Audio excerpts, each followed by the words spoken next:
Whether it makes you laugh, cry, scream, or fly, there's a song for every emotion. Oh, wow. We're Mike and Priya, and we talk about the songs that make up the soundtrack to your life. Because fun. life is in the lyrics. Got that right.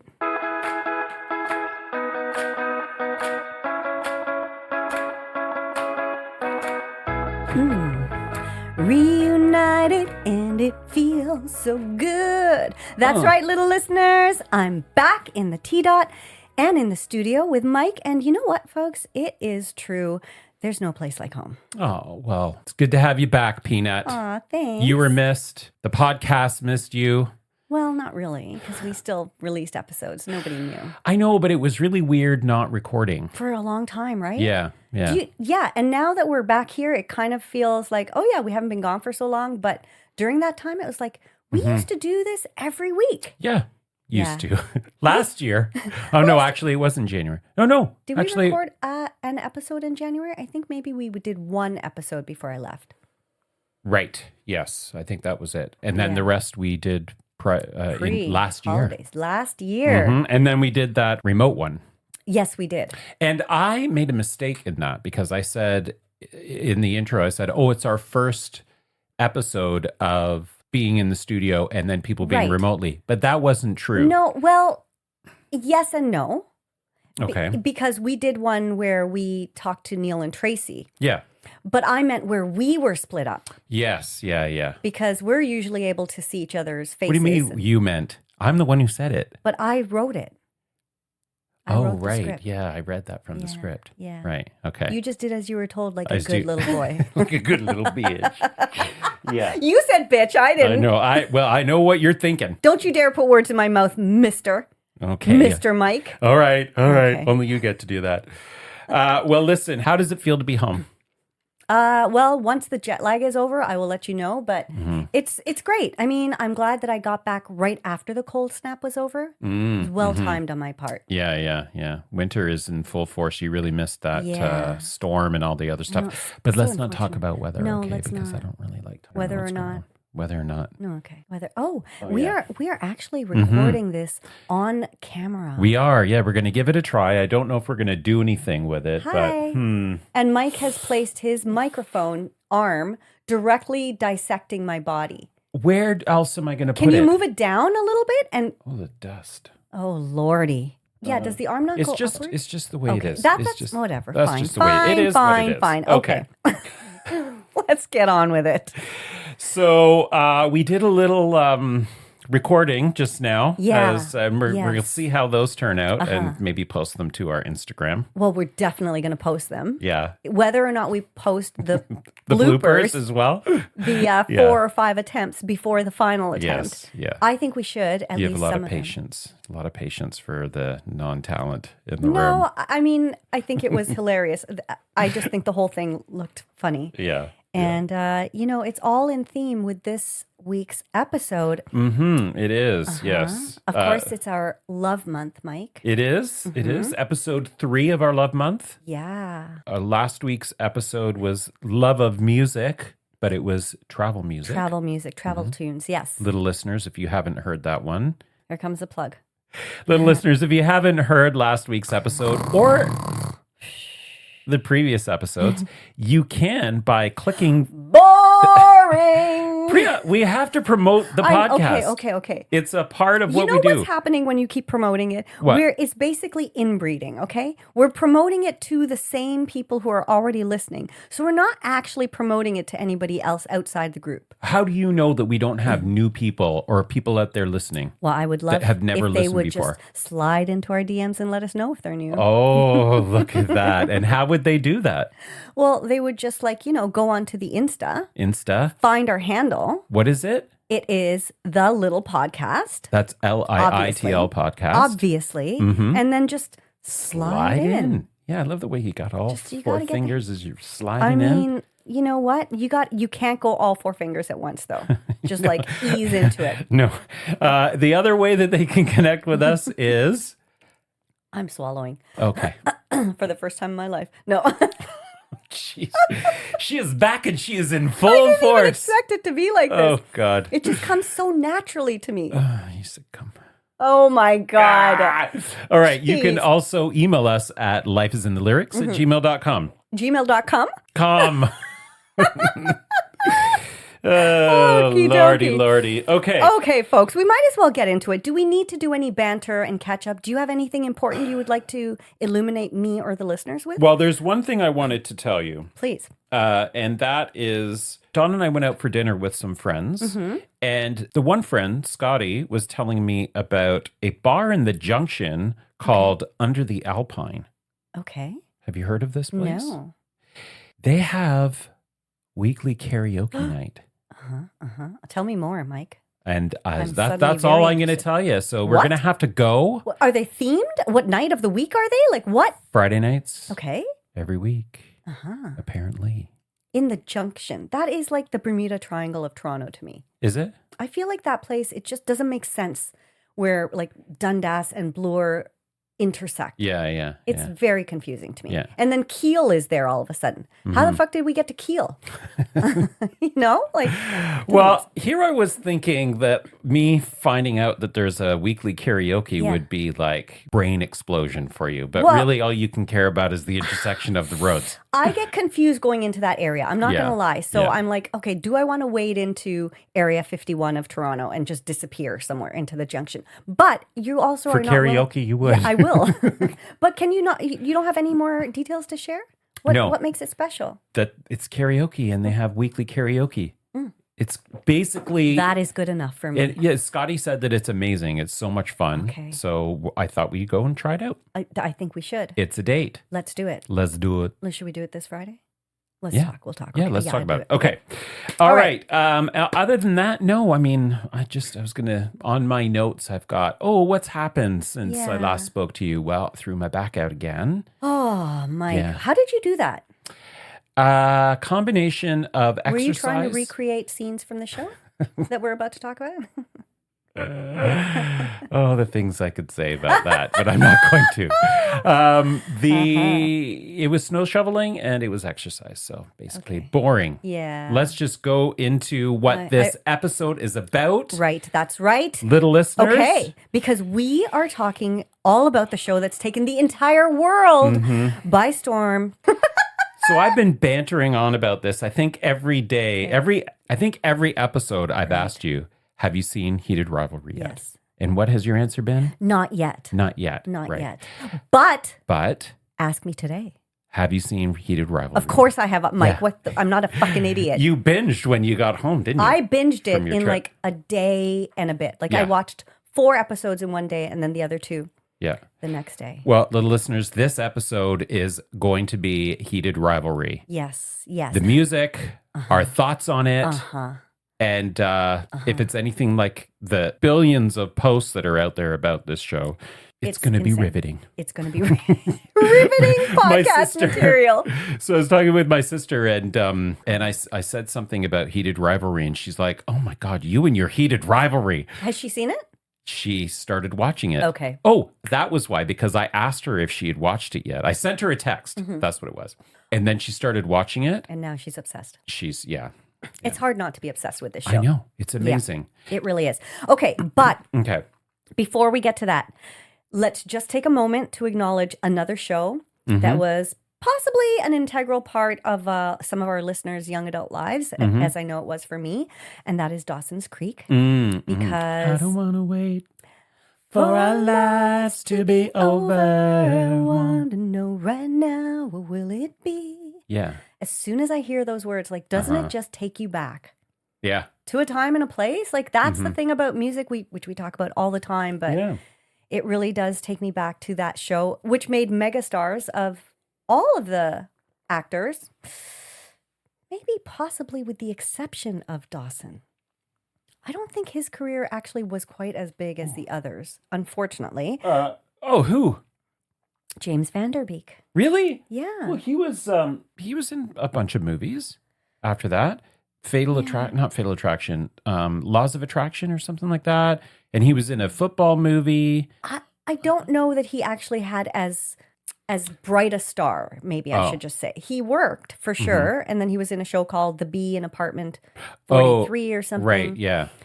But as I'm sure everybody has heard, James Van Der Beek, we have lost this amazing talent and who just seemed like a really lovely person too. And have you seen his family? Like huge, yeah. 6 kids. Yeah.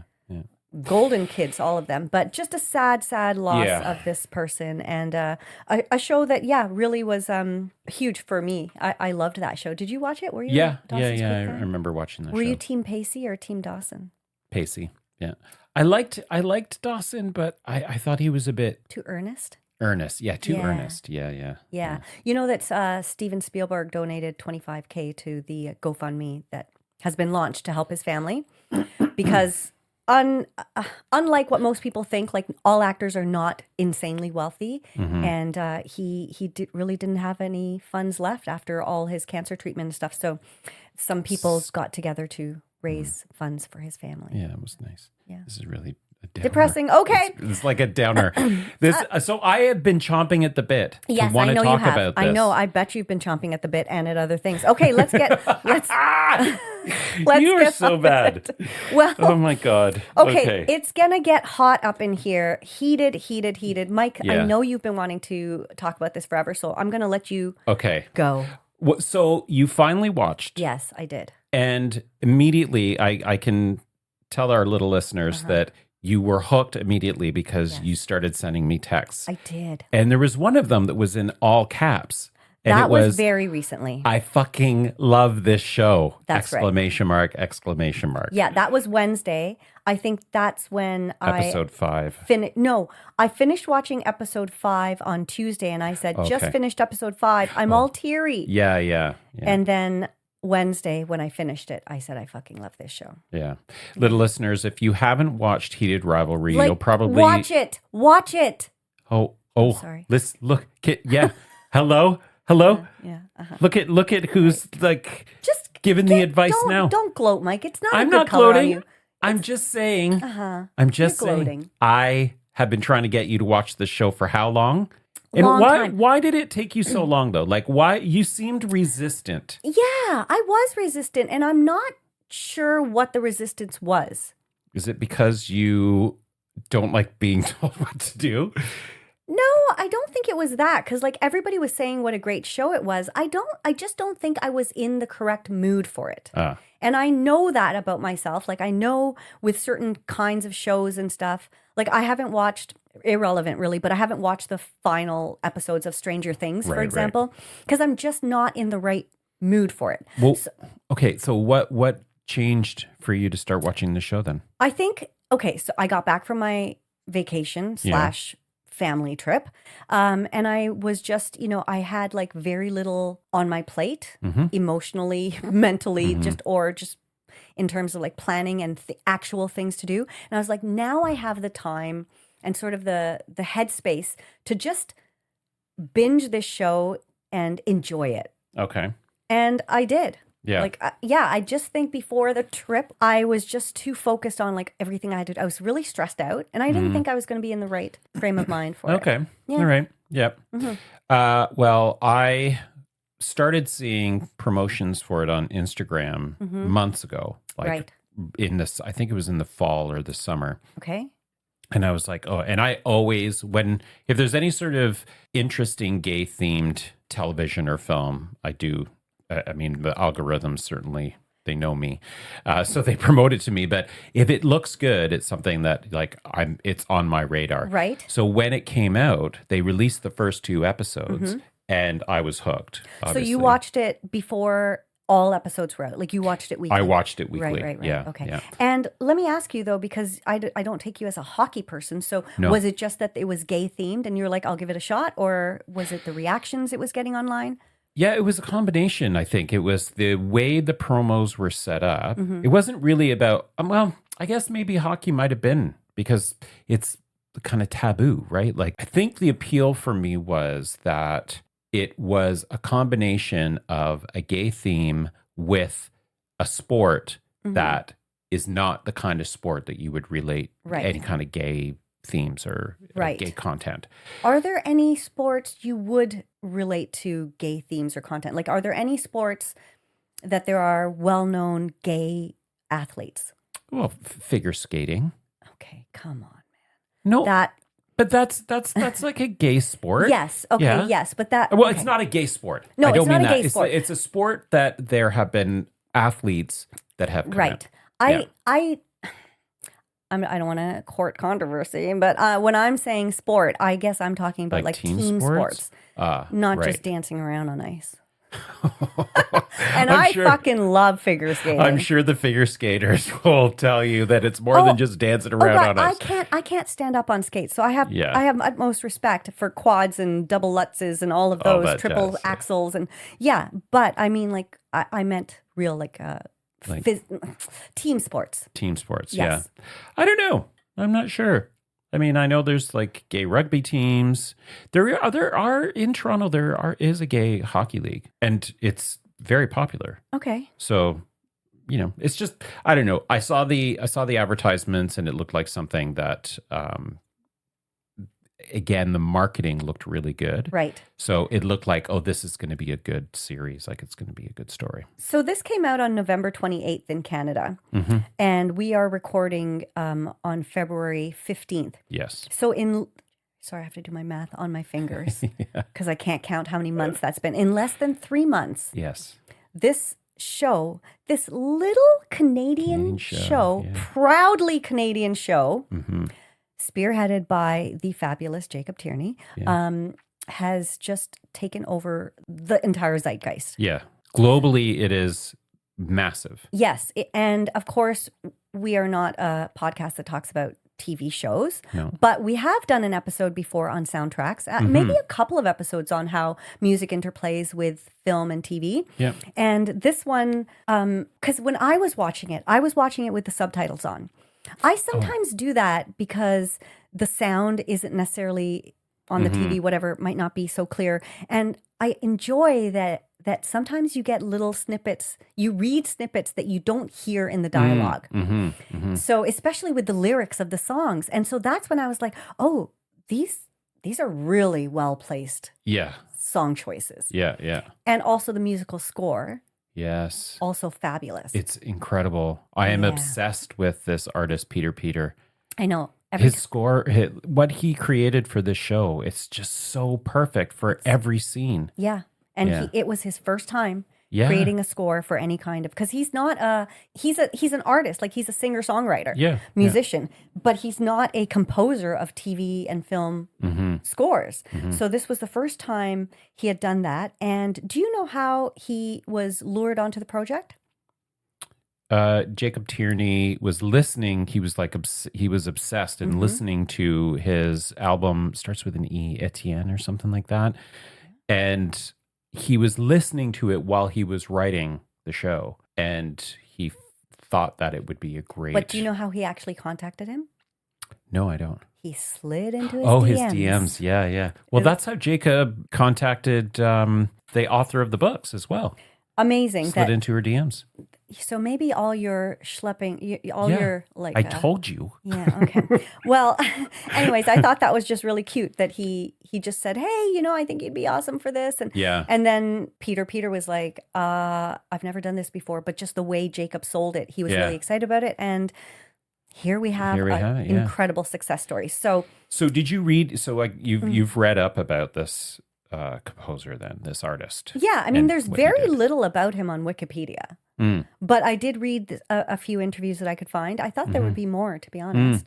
Not a ton of interviews, but yeah, I did read some. And I loved hearing about his process because it's very different to compose music for a film as opposed to just composing music from your own experiences or something that sparked something in yourself, right? Yeah.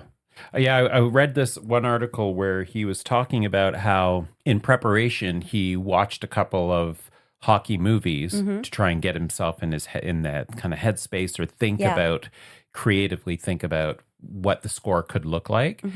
And he had created a bunch of work. Yes. That he then had to throw out. Yeah, but then he ended up not using them because when he started to see the visuals, it didn't feel right. Yeah, those visuals. And I loved how in this one article, he said something like the visuals really surprised him because it was much softer. He was thinking it was going to be more like he needed fast paced and, action kind of music. And he was pleasantly surprised at how soft and kind of, he didn't use the word sweet or romantic, but that was those were the words right? that I was thinking of. Yeah.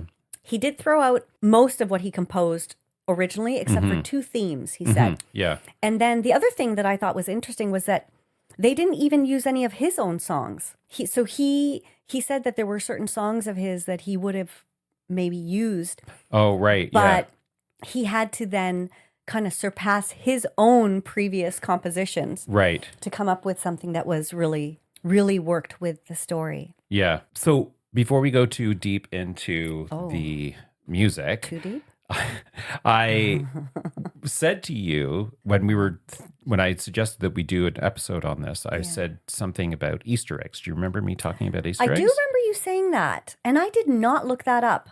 You didn't look up the Easter eggs? No, now I'm curious. Okay. So there are quite a few, and Easter eggs is one term to use, but I think it's also the way Jacob set up the shots and used the content and created connection between things that were happening from scene to scene and episode to episode. Okay.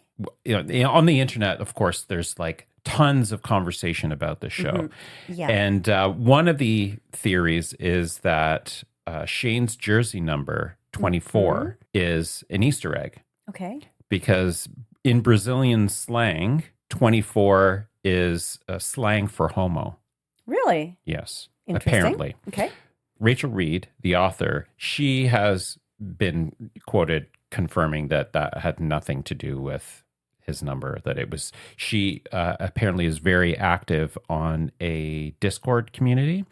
And she said the number was, it actually came from her Discord community. They thought it would be a great number for a jersey. So that's kind of neat. So that was a false Easter egg. False Easter egg, but I thought it was interesting that the kind of cult of Heated Rivalry, they're looking for these kinds of, meanings behind things.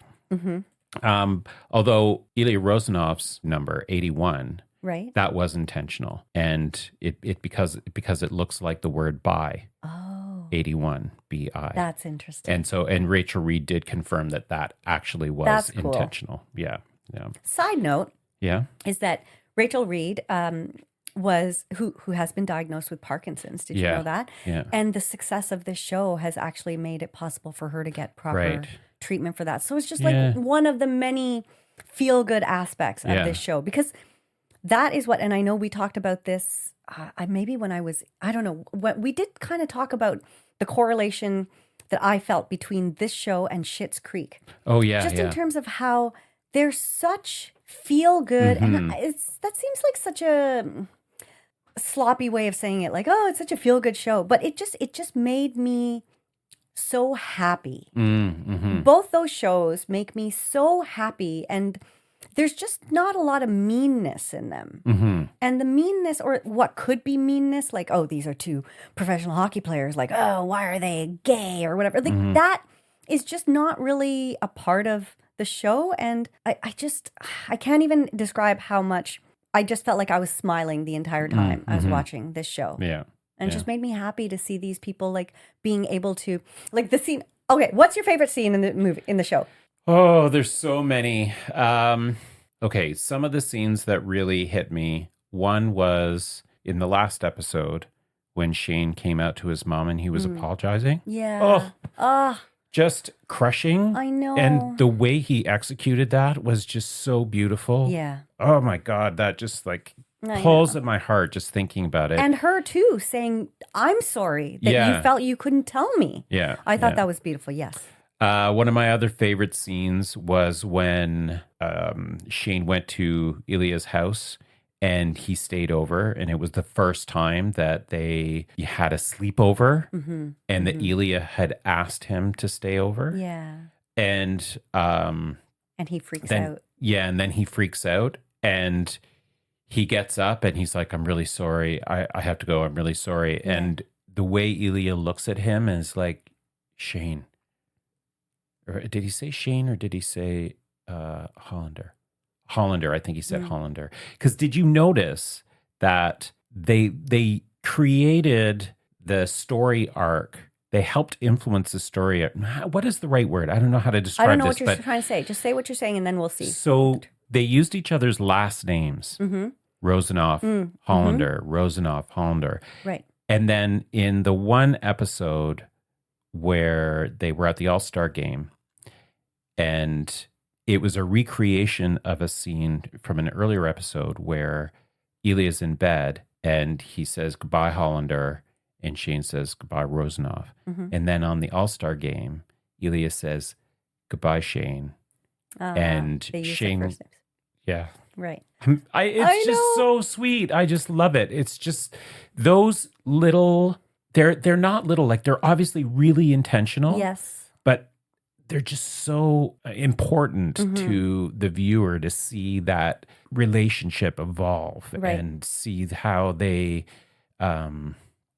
let their guard down and be safe with one another. Right. You know? Oh, there's so many scenes in the show that I just absolutely loved. And as you can see, I'm getting teary-eyed. I'm getting teary-eyed just talking about them. Okay, so two of my favorite scenes. Okay, the first one, the scene leading up to when Ilya says, I'm coming to the cottage. Oh, yeah. That whole part. Oh. And it wasn't even Amazing. What was happening on the ice. It was watching Ilya and Shane's reactions as they're seeing, like, they're just watching a game. Yeah. And they're excited that, you know, they've won and everything.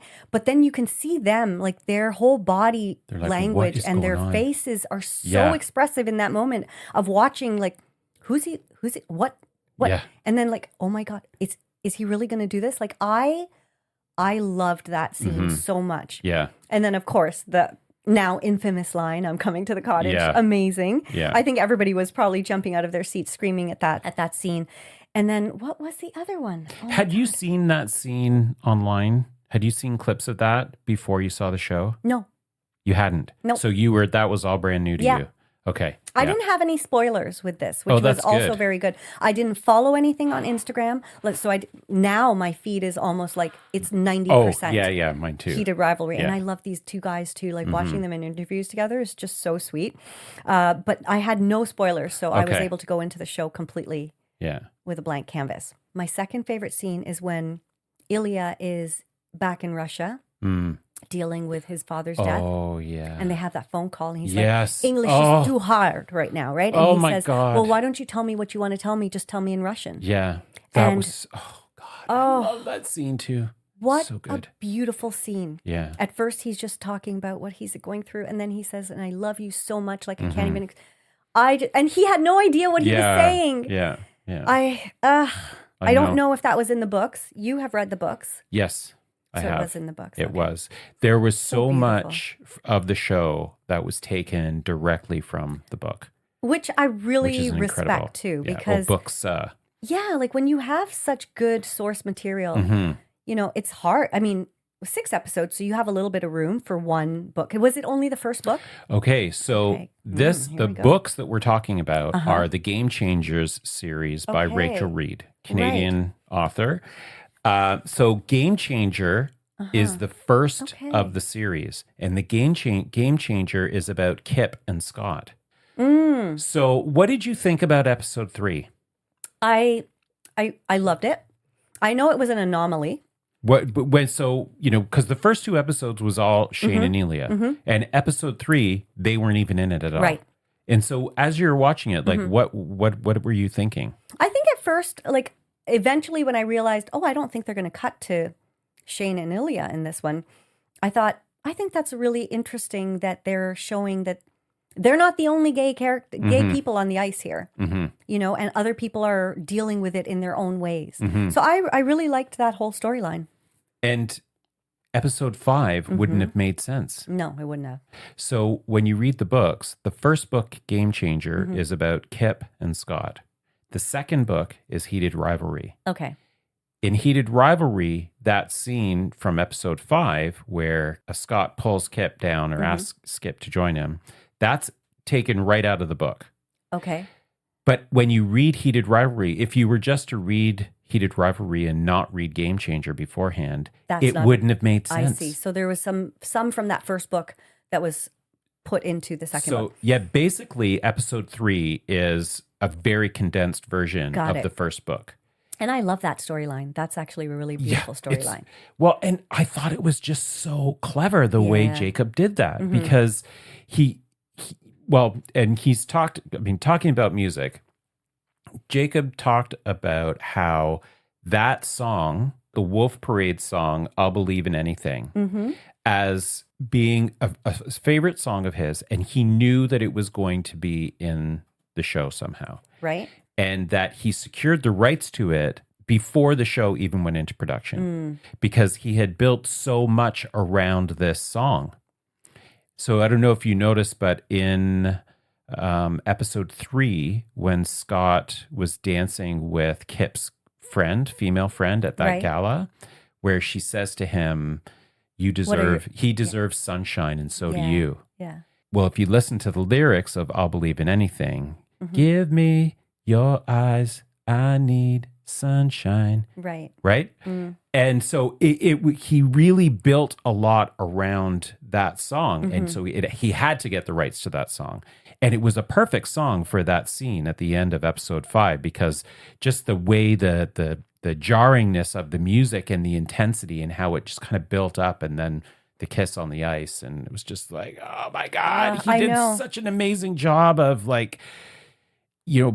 being inspired by this song and its intensity and the lyrics of it and creating a visual product that was so perfectly paired.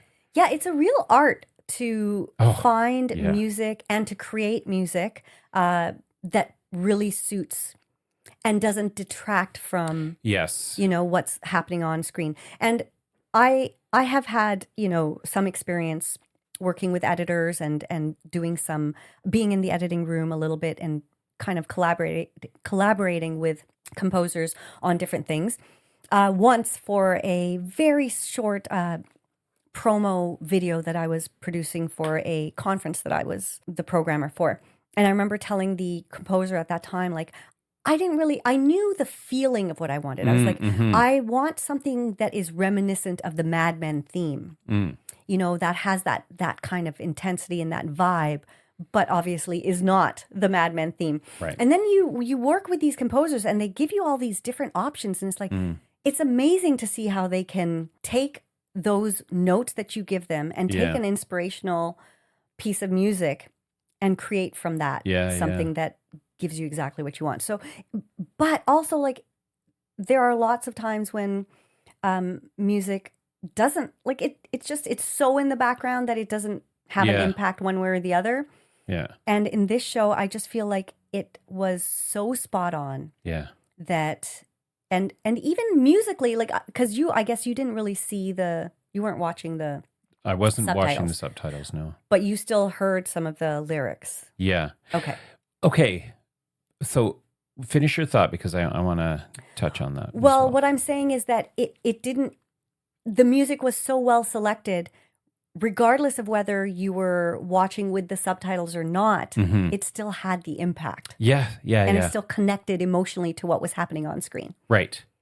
So that's a really interesting point because I'll admit I've watched the series 4 times now. Oh my God. I'm just I love it so much. Okay. So I watched the first couple of episodes when they were released. I was keeping up with that. But then I got the Heated Rivalry book for Christmas. So I read that, but then I ordered all the other books. So then I started from the beginning and I went through all of the books. Okay. I don't know why I shared all that with you. The thing with the music, and this is again something that I think is really clever about the way these, film and television professionals created this show. You said that music, you don't want it to detract from or distract you from what's going on. And that's the thing that I found really powerful about the music. There were parts of the show where the music contributed to what you were seeing. Right. But it wasn't like the music was it took your attention away from what you were seeing. It was a part of what you were seeing. It heightens. It heightens it, yes, Yeah. which is really, I guess, what the point of having music Right. is a part of. But the other thing that I noticed, because Spotify has a Heated Rivalry playlist. It's like 4.5 hours. Crazy. And all of Peter Peters' original compositions are part of that playlist. All of his original compositions for the show or For the show. in general? Okay. For the show. Like Right. it's all Heated Rivalry music. So it's all the music from the show. And there's something like 34 tracks of Peter Peters. And when some of those tracks came on, I was having it's like sometimes the memory was very clear. It's like, oh, I remember this part of the show. And sometimes it was a feeling. I was remembering a feeling Right. as I was watching the show, but I couldn't figure out exactly where in the show it was. And I'm like, that is so powerful. Like, it's amazing because I can remember watching the show and the music and what I was seeing, and I was feeling that thing. But then I was out walking the dog and listening to this playlist, and I it was just pulls you having into that same feeling come up. That's really good Yeah. music, right? Like that's what this whole Yeah. podcast is about anyways, is just the impact of music and how hearing something can really take you back to a moment in time or a place or a memory. The music in this, I felt like also some of the composition, it felt like a heartbeat quickening pace too. Yeah. Which I don't think I noticed that when I was watching it.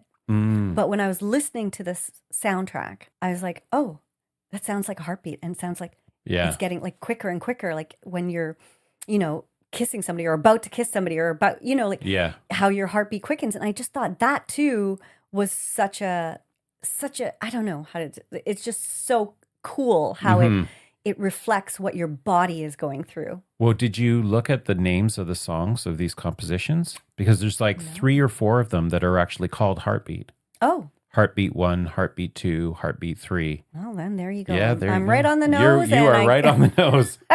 I guess I should have done a little more research, but I didn't need to. No, you didn't need to. So I want to read this little bit from an article that I read. Okay. Brianna Alrish, a Rolling Stone article called "That Horny Era-Appropriate Soundtrack Was Pivotal to Heated Rivalry." The creator said, so Jacob Tierney, music is so important to me. Wolf Parade's 2005 track, I'll Believe in Anything, was so built into the show, I wanted to clear it before we even started filming. That's kind of an indicator of how music is crucial to the way I like to tell stories. So, going back to what I was saying earlier, he's confirmed that music was integral to his whole creative process. Yeah. He refers to this song, but then listening to Peter Peters, whatever that album is that I should have wrote down, was what he was listening to when he was writing the show.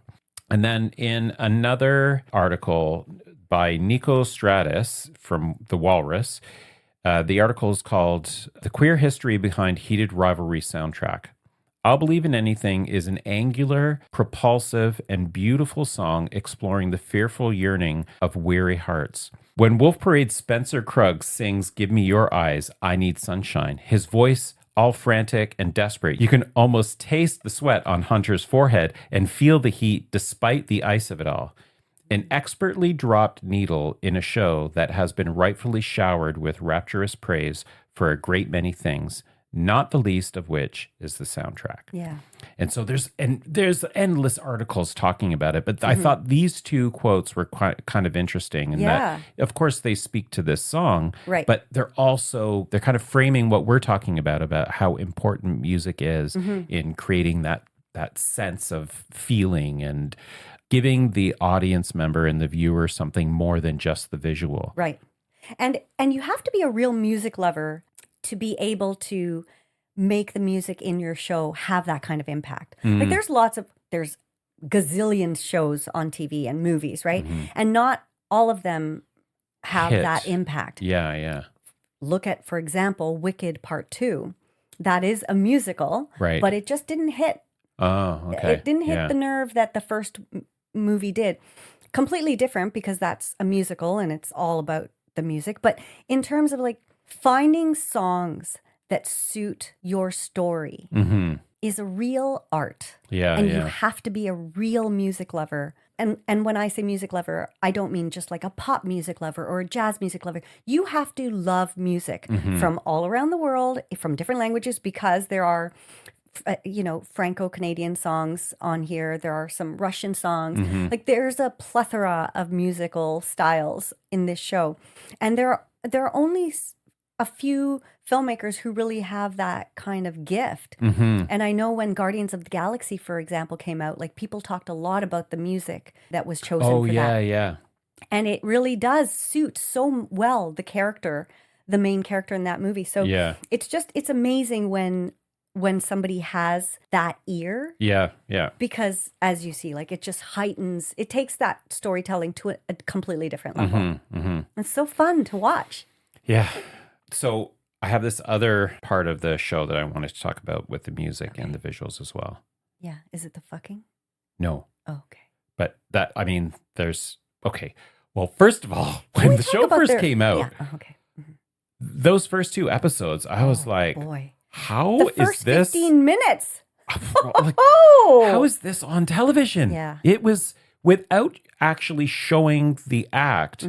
They showed a lot. Like you didn't have to. You didn't have to imagine much. Yeah, no. Like it was there. But the scene I was going to talk about was I think it was episode 4. Okay. At the end in the club. Right. All the things she said, running through my head. Do you remember that part? I don't remember the exact reference. I remember the song, but I don't remember exactly because I've only seen the show once. Okay. Not 4 times. It's such an intense scene. It was the end of the episode. Is that where he's with, they're both with their girls, sort of? Yes. So Shane he meets his girlfriend, the movie star, at the club. And then Elia is in the hotel and he's pissed off because he keeps seeing Shane and his girlfriend, his movie star girlfriend. He's like, we need to go out. They end up at the same club. Right. But if you notice, and if you think about the song, all the things she said, running through, and then this is not enough. Yeah. If you watch that episode again and watch the timing of the lyrics and the scenes that are being played, they time things in a really interesting way where the lyrics totally match what's happening on screen when they see each other. And if you notice, Shane and his girlfriend are dancing to the original version. And then when it shifts to Elia's perspective, it goes into the remix version, the more dancey version. Yeah. And so again, an interesting trick in the way that the creator has used this song that speaks very much to this dynamic between these 2 people. This is not enough. Right. And then uses that switch between the 2 songs to also have the viewer see the change in perspective as well. You'll have to watch it again. Okay, yeah, I will. It's so powerful. It's like, oh my God, this is so good. Because also, now, I don't really remember when things happened in relation to each other. Okay. So, for example, when you were talking about that scene, I was thinking about another thing I loved about the show and what I was trying to say at the beginning about how it just made me feel so much love. Like, it just made me smile, and it kind of... It shows the best of humanity in so many ways, is that both of these girls could have been bitches. They could have been portrayed as how dare you fucking use me as your, beard. This. But they were both so kind. Actually, all the female friends in this show. Yeah. Very kind, very caring, very supportive. Yeah. And I loved the depiction of all the women in the show, as well as, obviously, they were secondary characters. But I just really appreciated, and I shouldn't say in the show, I should say in the books, because it came from the author, I'm sure, right? Or I guess you would know better. Yeah. And I... Svetlana is actually quite different in Heated Rivalry than... Oh. Yeah. How so? Well, she looks very different, but there's 2 different women, I think, that have been combined for the TV character. Okay. Yeah, I don't know what Sorry. else. No, I don't know what else I was saying about that. Just So, okay, I thought you were going to talk about this scene at the top of episode 5 where Shane and his girlfriend have that. the Okay. restaurant conversation. Yes. Okay. So I was thinking about that, but I was also thinking about Ilya and Svetlana when like she talks to him in several instances because she knows something's going on with this Lily. But I think she also knows him. Yeah. She knows that, you know, and she says like it's not the same as it is with Lily, is it? Yeah. But it doesn't matter. It doesn't change her love for him.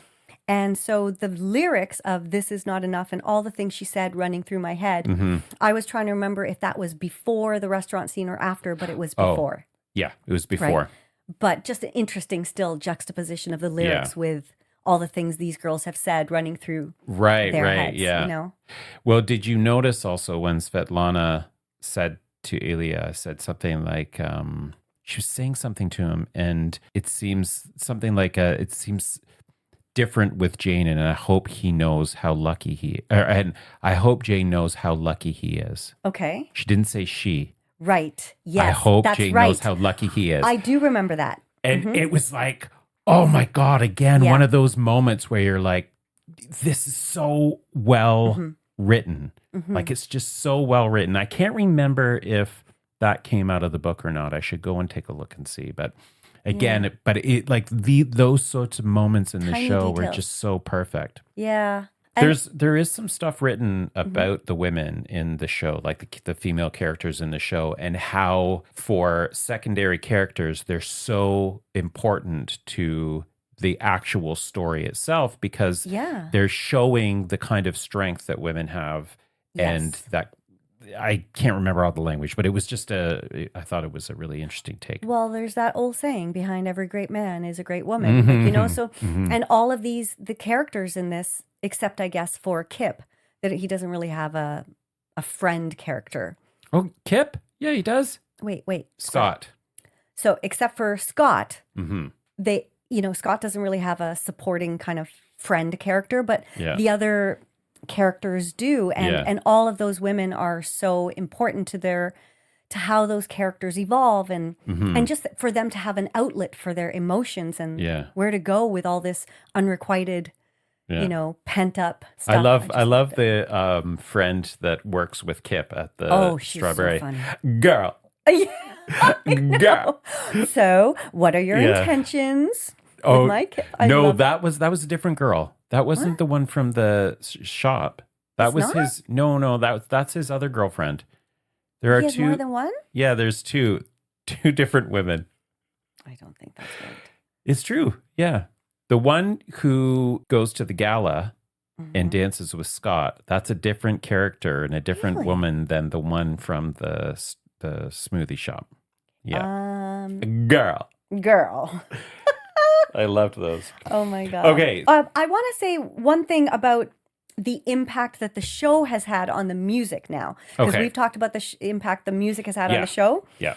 Because the show has become such a huge success and because the music was so integral to the actual storytelling, it's so cool to see how the musicians, like the songs that were included, how those musicians have seen such an uptick in streams of their music. Oh my God, yeah. It's been incredible. So I just saw some stats. Okay.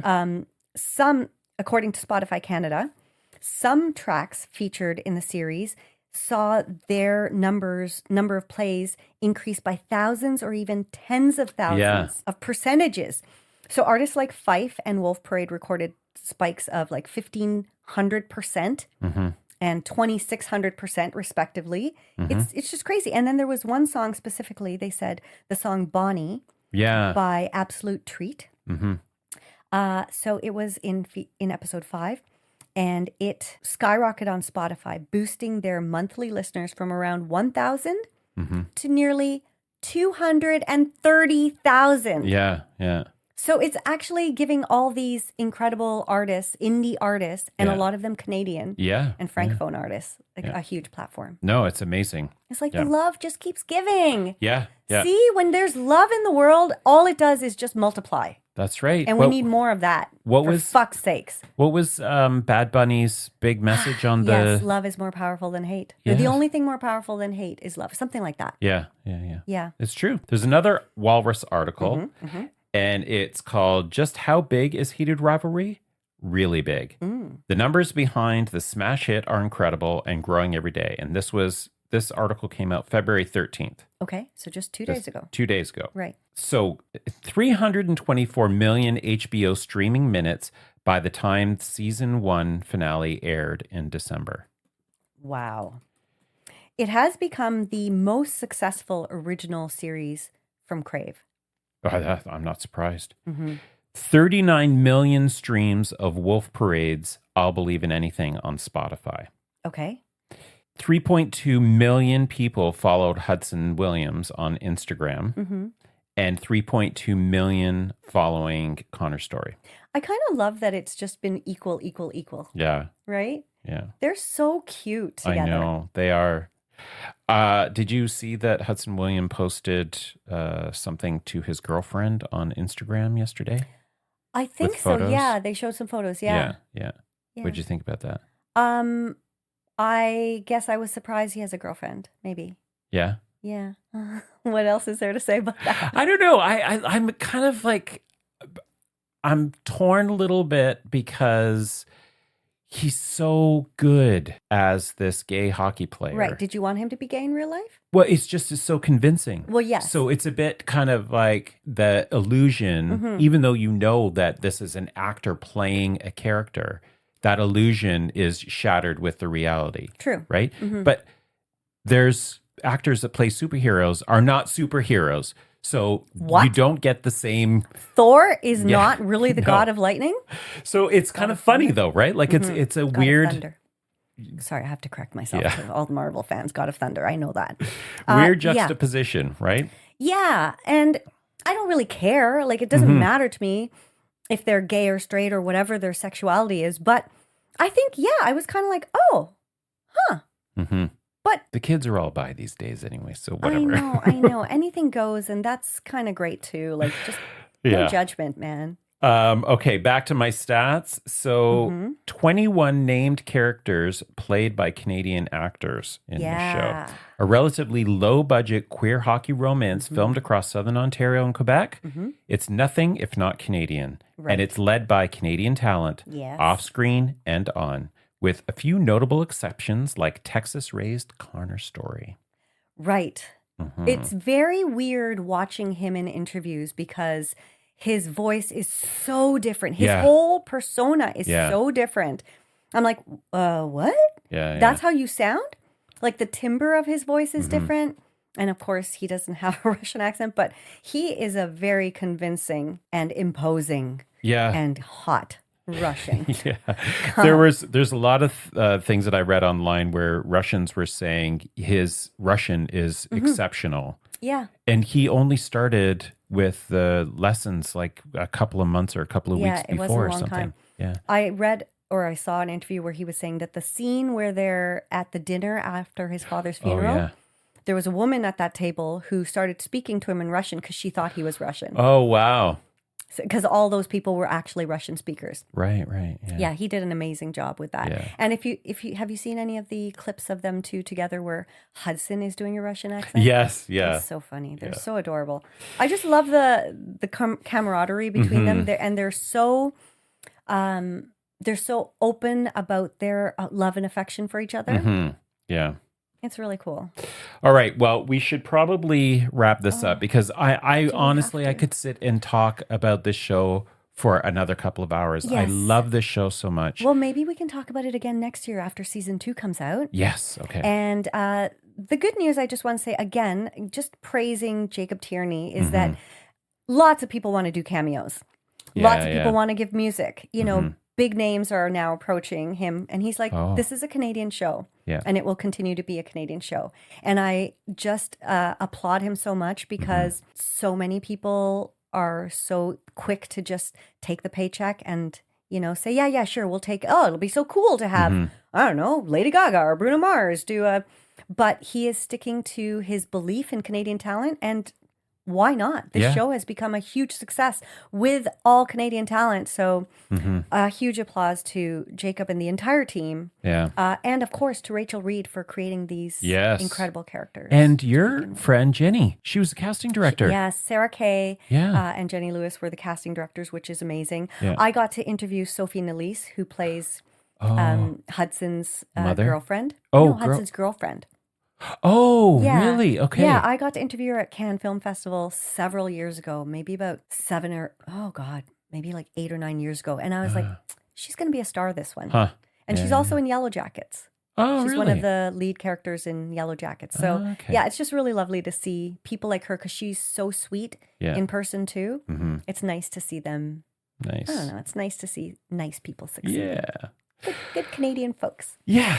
All right. Well, little listeners, thank you so much for tuning into this episode. Obviously, something that we still have a lot more to talk about. Yeah. We both big fans of Heated Rivalry. Mm-hmm.